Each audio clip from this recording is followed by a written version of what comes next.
혈액투석이라는 단어만 들어도 몸이 움츠러들고 숨이 막히는 기분이 드는 분들이 많으실 겁니다. 일주일에 3번씩, 매번 4시간씩 병원 침대에 누워 몸속 노폐물을 걸러내는 고된 과정을 평생 반복해야 한다고 상상해보세요. 실제로 많은 만성 콩팥병 환자들에게 투석은 피할 수 없는 현실이자 일상을 송두리째 바꿔놓는 삶의 무게입니다. 그래서 더더욱 중요한 것이 바로 망가지기 전에 미리 지키기입니다. 신장은 한번 손상되면 되돌릴 수 있는 방법이 거의 없기 때문에 건강할 때부터 얼마나 잘 관리하느냐가 인생의 질을 결정짓는다고 해도 과언이 아닙니다. 신장은 흔히 콩팥이라고 불리며 우리가 먹고 마시고 숨 쉬는 동안에도 쉴 틈 없이 몸속 노폐물을 걸러내고 체액의 균형을 맞추며 몸을 일정한 상태로 유지시켜줍니다. 또한 비타민 D 활성화나 적혈구 생성, 혈압 조절 등 수많은 호르몬과 효소를 만들어내며 우리의 생명을 지탱해주는 고마운 장기이죠. 문제는 이 작은 장기가 조금씩 망가지기 시작해도 대부분의 사람들은 그 변화를 쉽게 알아차리지 못한다는 점입니다. 신장 질환의 무서운 점은 아주 천천히 그리고 조용히 진행된다는 것입니다. 콩팥이 제 기능을 잃기 시작하면 피부가 건조해지고 가려움증이 생기며 몸이 붓고 숨이 차는 등 신체 곳곳에서 다양한 증상이 나타나지만 많은 이들이 이를 노화나 단순한 피로로 착각하고 넘어가 버립니다.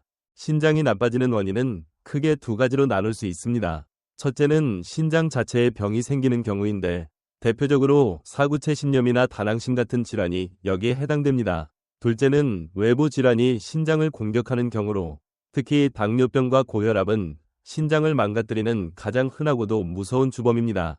나이가 들수록 신장은 매년 약 1%씩 자연스럽게 노화되는데 여기에 부모님이나 가족 중 만성 콩팥병 환자가 있으면 그 위험은 훨씬 더 커질 수밖에 없습니다.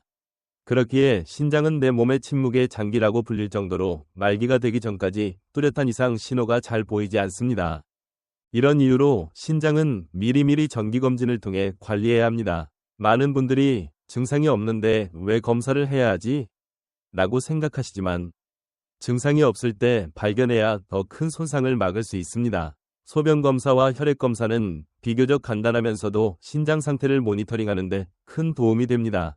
검사 수치가 조금이라도 이상하다면 무조건 신장에 문제가 있다는 뜻은 아니지만 전문가의 진단을 통해 원인을 정확히 파악하고 조기에 대응할 수 있다는 점에서 그 가치가 큽니다. 만약 이상 수치가 확인된다면 아직 괜찮겠지라는 안일함보다는 전문의를 찾아가 신장이 손상된 건지 다른 원인이 있는 건지부터 꼼꼼히 확인해야 합니다. 그리고 정말로 신장 문제가 맞다면 그때부터는 생활 습관과 식습관을 더 엄격히 관리하고 정기적으로 수치를 점검하며 진행을 최대한 늦춰야 합니다. 혈액투석에 의존하지 않는 삶, 건강한 콩팥을 유지하는 삶은 결코 멀리 있지 않습니다. 바로 오늘부터의 작은 실천과 꾸준한 관심이 평생의 건강을 좌우할 수 있음을 꼭 기억하시길 바랍니다. 우리의 몸은 놀랍도록 정직해서 노력한 만큼 우리에게 돌려줍니다. 작은 장기지만 큰 일을 하는 신장을 위해 지금 이 순간부터라도 한 번 더 돌아보고 챙겨야 할 때입니다. 신장은 한 번 손상되면 되돌릴 수 없기 때문에 무엇보다 중요한 것은 미리 관리하는 것입니다. 많은 분들이 신장병은 유전이거나 나이가 들면 어쩔 수 없이 생기는 병이라고 생각하시지만 사실 우리의 생활 습관이 가장 큰 영향을 미칩니다. 건강한 신장을 오래 지키기 위해서는 1차 예방과 2차 예방으로 나누어 단계별로 실천하는 것이 매우 중요합니다. 1차 예방은 아직 신장이 건강한 상태에서 위험 요인을 차단해 신장병을 막는 것을 말하고 2차 예방은 이미 신장이 조금이라도 손상된 사람이라면 더 악화되지 않도록 조기에 관리해 투석으로 가지 않게 하는 것을 말합니다. 먼저 신장이 건강할 때부터 가장 기본적이면서도 강력한 수칙은 위험인자 관리입니다. 혈압, 혈당, 콜레스테롤 관리는 신장이 망가지기 전에도 이미 손상이 진행 중이라 해도 평생 지켜야 하는 기본 원칙입니다. 실제로 하나의 위험 요소를 관리하면 투석 가능성이 3배 줄어들고 반대로 관리를 소홀히 하면 투석 위험은 3배씩 올라갑니다. 특히 당뇨병과 고혈압은 신장을 망가뜨리는 대표적인 질환으로 꾸준한 혈당 혈압 체크와 적절한 약물 복용은 선택이 아니라 필수입니다.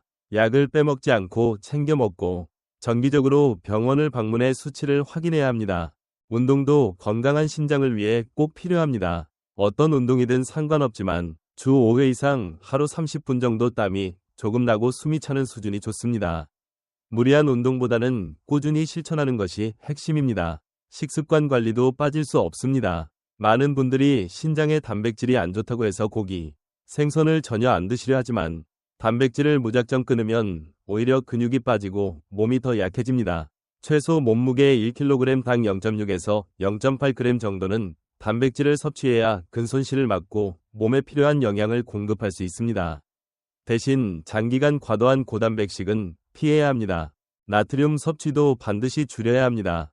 하루 소금 권장량은 5g이지만 우리나라 평균 섭취량은 아직도 8g 이상으로 국물이나 짠 반찬에서 과하게 소금을 먹게 됩니다. 갑자기 무염식을 시작하면 입맛이 없어져 영양불균형과 우울감까지 올 수 있기 때문에 짠 음식을 하나씩 줄여나가는 것이 좋습니다. 예를 들어 국물은 덜어 먹고 건더기만 먹거나 식단에서 가장 짠 반찬부터 하나씩 빼보세요. 인터넷에 식품별 나트륨 함유량이 잘 정리되어 있으니 이를 참고하면 실천이 훨씬 수월합니다. 소변 검사를 통해 나트륨 배출량을 확인하고 의사와 상담하는 것도 큰 도움이 됩니다. 이미 만성 콩팥병이 시작됐다면 2차 예방에 들어가야 합니다. 초기 단계인 1에서 2단계는 비교적 관리가 잘 되면 더 나빠지는 것을 충분히 늦출 수 있는 시기입니다. 당뇨나 고혈압 환자는 더욱 철저히 혈당과 혈압을 관리하고 사구체 신염이 있다면 면역 억제제를 통해 단백뇨나 혈뇨를 교정할 수 있습니다. 다낭신이 있는 경우엔 물혹이 커지는 것을 막기 위해 약물 치료를 병행할 수 있습니다. 이와 함께 단백질과 나트륨 섭취량을 엄격히 지켜야 하며 몸무게 1kg 당 1.2g 이상의 과도한 단백질은 피해야 합니다. 또한 칼륨은 많은 분들이 신장에 해롭다고 오해하지만 초기 단계에서는 오히려 혈관을 이완시키고 나트륨을 배출해주는 역할을 합니다. WHO도 하루 3.500mg 이상 섭취를 권장하기 때문에 바나나, 감자, 시금치 같은 칼륨이 풍부한 식품을 적절히 섭취하시면 좋습니다. 다만 단계가 진행될수록 칼륨 조절이 필요하니 정기검진과 의사상담이 중요합니다. 물 섭취는 결석이나 요로 감염이 있다면 충분히 마시고 저나트륨 혈증이 있는 경우는 제한해야 합니다. 억지로 물을 많이 마시기보다는 갈증 날 때마다 적절히 마시면 됩니다.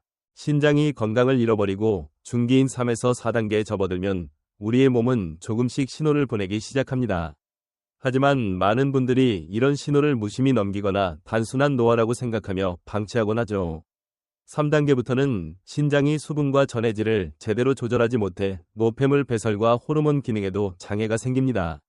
그 결과 빈혈이 나타나고 뼈는 약해져 골다공증이 진행되며 혈관에는 석회화가 진행되어 혈관이 딱딱해집니다. 이런 합병증들은 콩팥병이 중기로 넘어갔다는 것을 알리는 중요한 경고입니다. 이 시기부터는 식습관과 약물 치료가 더욱 중요해지고 정기검진과 수치 점검을 통해 몸의 항상성을 유지해야 합니다. 특히 칼륨 조절이 중요한데요. 콩팥병 4단계부터는 칼륨이 축적되기 쉽기 때문에 토마토, 바나나, 참외 같은 고칼륨 식품은 줄이고 잡곡밥 대신 백미밥을 드시는 것이 좋습니다. 채소도 물에 담갔다가 데쳐 먹는 것이 칼륨 배출에 도움이 됩니다. 문제는 시간이 더 흘러 신장 기능이 거의 멈추는 말기 단계인 5단계입니다. 이때부터는 누구도 피하고 싶지만 피할 수 없는 투석이나 이식을 준비해야 합니다. 투석은 단순히 치료가 아니라 앞으로의 삶 자체가 투석에 맞춰 돌아가는 것을 의미합니다. 어떤 분들은 암보다 더 큰 스트레스를 받는다고 말할 정도로 그 부담은 엄청납니다.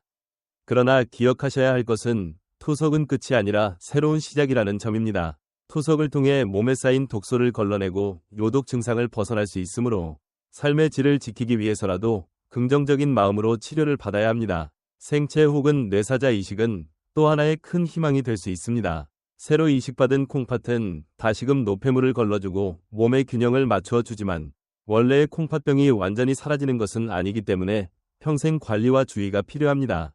이처럼 신장은 한번 망가지면 되돌릴 수 없기에 건강할 때부터의 관심과 작은 실천들이 무엇보다 소중합니다. 신장은 평소에 내색하지 않고 묵묵히 일하지만 우리가 조금만 방심하면 어느 순간 크게 아파옵니다. 그래서 신장 관리에서 배울 수 있는 가장 큰 인생 교훈은 바로 작은 노력이 큰 변화를 만든다는 사실입니다. 건강도 마찬가지입니다. 매일의 식습관, 짠 음식 하나 줄이는 노력, 약을 제때 챙겨 먹는 꼼꼼함이 10년, 20년 뒤에 투석 없이 살아가는 기적을 만들어줍니다. 결국 오늘의 작은 선택이 나와 가족의 미래를 바꾼다는 것을 기억하시길 바랍니다. 끝으로 저희 채널을 항상 믿고 시청해주시는 여러분께 진심으로 감사드립니다. 여러분의 관심과 응원 덕분에 더 많은 분들께 건강한 삶을 위한 소중한 정보를 전할 수 있었습니다. 앞으로도 신장 건강뿐만 아니라 여러분의 삶에 꼭 도움이 되는 유익한 이야기로 찾아뵙겠습니다. 오늘 영상이 도움이 되셨다면 잊지 말고 좋아요와 구독, 그리고 알람 설정까지 꼭 부탁드립니다. 여러분의 작은 클릭 하나가 큰 힘이 됩니다. 함께 건강한 삶을